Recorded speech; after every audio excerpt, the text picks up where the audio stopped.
Hey there, Razorback fans. I'm Sydney Lemmerher, and I couldn't be more excited to bring you this exclusive behind-the-scenes look at an incredible athlete from the Razorback volleyball team. Get ready to meet Rosana Hicks. Her incredible talent and dedication shine both on and off the court. But before we dive into her stories, let's take a moment to give a shout out to our sponsor, the Everett Auto Group. They're the driving force behind Buick's See Her Greatness campaign, celebrating the achievements and empowerment of female excellence in sports. With locations in Benton, Bryant, and Rogers, the Everett Auto Group is all about supporting women in sports, and we are so thankful to have them on board. Now let's get down to business. As your host for today's interview and former Razorback gymnast, I understand the dedication and determination it takes to compete at the collegiate level. I'm excited to dive into the experiences and insights of Rosana, an incredible athlete who embodies the Razorback spirit. It's time to hear her stories and discover what makes her a true champion on and off the court. So, hi, Ro. Hi. Welcome. Thank you for having me. Of course. Can you tell me a little bit more about yourself, where you're from, and how you got into volleyball? Yeah, I'm actually born and raised in Fayetteville, Arkansas, and I got into volleyball probably when I was around 11 years old, but I always grew up around the sport because my aunt was actually the first graduating Razorback from the Volleyball program. That's awesome. Back in the 90s, and so she came back. She was an assistant coach for a little bit, and she used to babysit me in Barn Hills, so just loved growing up playing the sport, so it's a lot of fun. Yeah, so it's in your blood. Razorback is in your blood. Razorback's in my blood on both sides. My dad played football here in the 90s too, so. That is awesome. Yeah. So tell me a little bit about your own personal journey. I know you had a little bit of a different journey to get here, but talk about that a little bit. Yeah, I first, out of senior year, I committed to a different D1 institution, and it didn't end up working out, so I had to come back home to the people I knew best, and thankfully Coach Watson took a chance on me, and he let me in back into the family, and we just went forward. Well, we're excited that you're here and that you are meant to be a hog. Can you share a moment when you were younger where you kind of realized, volleyball is what I love and what I want to do, and maybe pursue it in college? Yeah, I definitely was. I was a lanky 12-year-old. Was like 5'9" at 12 years old. So taller than me. Yeah. And so, but I started, and I just kept having this growing passion for being on the court and being with my teammates and meeting new people. And so once I turned 13, I decided that I wanted to go further and see if I could take this into college. And I definitely wanted to go to a D1 institution. And so, Arkansas was on the list at first, and it didn't end up working out the first time, but I'm glad to be back home. Yeah, that's awesome. So you kind of mentioned it. You grew up in Barn Hills, but you grew up watching the older girls, the girls in college, but now you're that older girl.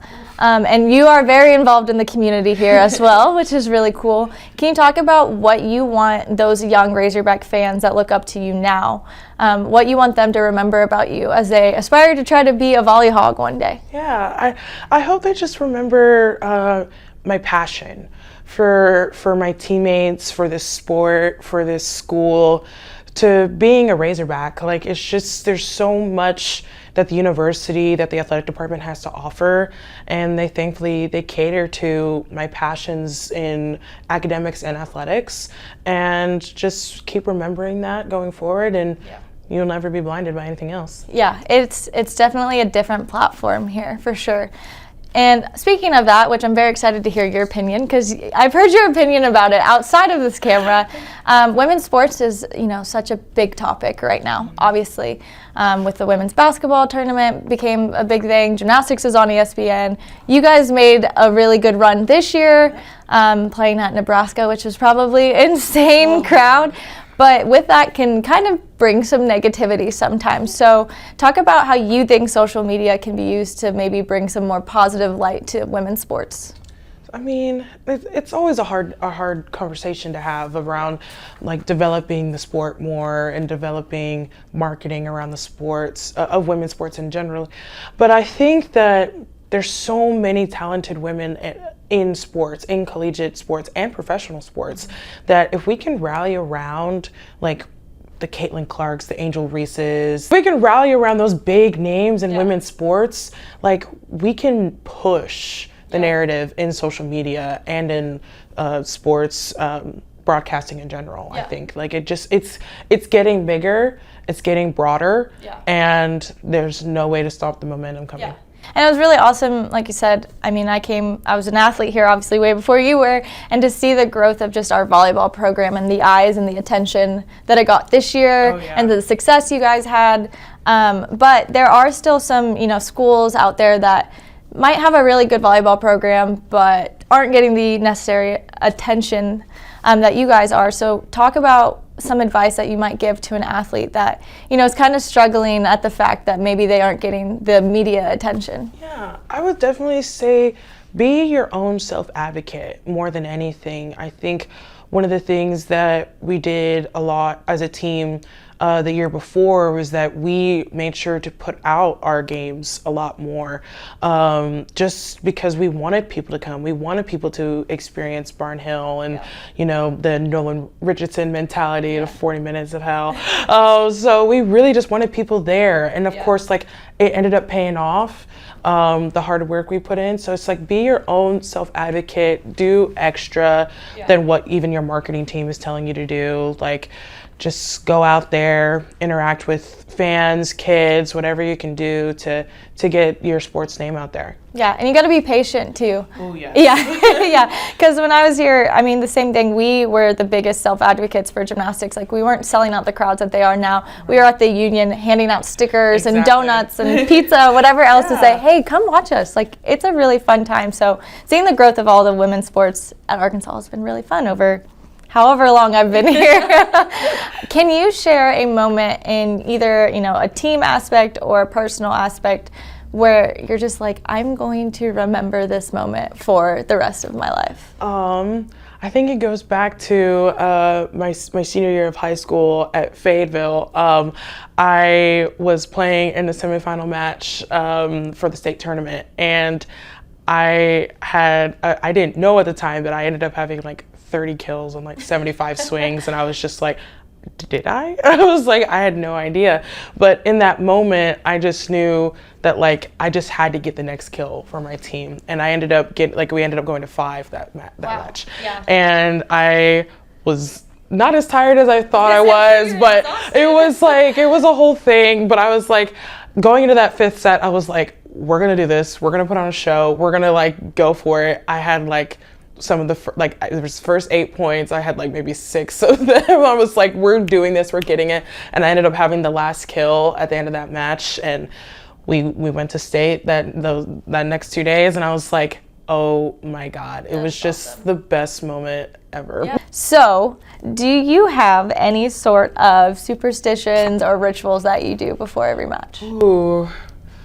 Not as much as I used to. In high school, I used to have a lot of them. I'd say more so now. It's mostly like my serving routine. If I don't like my teammates have always called it my waddle. My mom always told me, because she used to play volleyball, she's like, you're not balanced when you're serving. So I always like waddle my feet. Like, yes, like to make sure that I'm okay. And I have like 3 hits, and I always make sure to only hit it with my right hand. So on top of that, do you have anything? As athletes, we always kind of talk to ourselves internally or externally, you never know. Do you have anything that you say to yourself, maybe either after a tough serve or you just lost a point on the last set, anything like that? I would say, I'd tell myself it's like, next ball.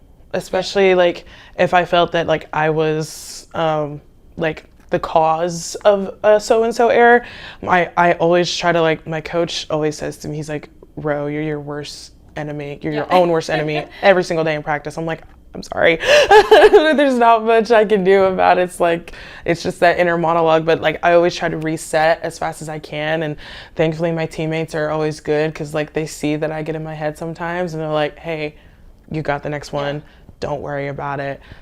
And we just keep going. We keep going forward, because volleyball is a game of mistakes, but it's about who makes the least amount of mistakes. Yeah, and it sounds like Coach Watson this past year especially kind of told you guys, just control what you can control, stay in the little bubble. Literally. It worked out, obviously. It did. That was literally his whole thing. Like, no one knows what's going through y'all's minds except for y'all. Yep. Y'all are the only ones who know what's happening, especially the people in this room are the only ones that know what's happening. Yeah. Don't let anything else get at you, whether it's NCAA volleyball or like the Instagram page or what if it's people in the comments, don't let that faze you. And that definitely carried us throughout the entire season. No, it clearly worked, but sports in general is so mental that you never know. So you mentioned it a little bit maybe earlier, but who was the first female athlete that you remember looking up to and kind of talk about her? Oh, Serena Williams. There you go. I actually, before I played volleyball, I played tennis competitively from the time I was 4 until I was 10, 11. Wow. Yeah. And so I played a lot. And so I would always wake up early mornings to watch the US Open, Wimbledon, French Open. I just loved watching her and knowing that I could succeed as a Black woman in athletics. I just saw her and I just was motivated to become her one day. What would you say, or how would you address any haters that your sport or team might have? And how would you kind of bring more positivity to your sport? I would definitely say what Coach Watson was preaching to us all this past season. No one outside all those quote unquote haters, they don't know what we're going through every day. They don't know the hours we put in the weight room. They don't know the hours we put in to practice, to treatment, to school. They don't know that maybe I say Jill Gillen, they don't know that she's graduating with her master's in business right now. They don't know that she's grinding still every day in both the court and the classroom. So it's they don't understand, and even if I try to explain it, they still may not understand. So it's more so of control what you can control, and you can't control how other people feel about you other than what you show them. And we don't need to show them any more than that, because it's not about them. It's about us. And it's about being there for each other and representing the Arkansas Razorbacks. I love it. I'm going to leave it at that. Thank you, Ro. This is awesome. You. Of course. That is a wrap for today's episode. I want to extend a massive thank you to the phenomenal Ro who joined us today. Your stories are the heart and soul of our podcast, and your greatness truly shines through in every word. I also want to express my gratitude to the Everett Auto Group for continuing to promote the See Her Greatness campaign with locations in Benton, Bryant, and Rogers. They're not just in the business of selling cars, they're champions of celebrating female excellence in sports. To my listeners, I can't thank you enough for tuning in and being a part of this empowering journey. Remember, you can catch up on all of our episodes and stay connected with the latest from Everett's See Her Greatness campaign by following us on social media. Until next time, keep believing in your greatness, keep striving for your dreams, and keep celebrating the incredible achievements of women in sports. This is Sydney Limmerhurt signing off.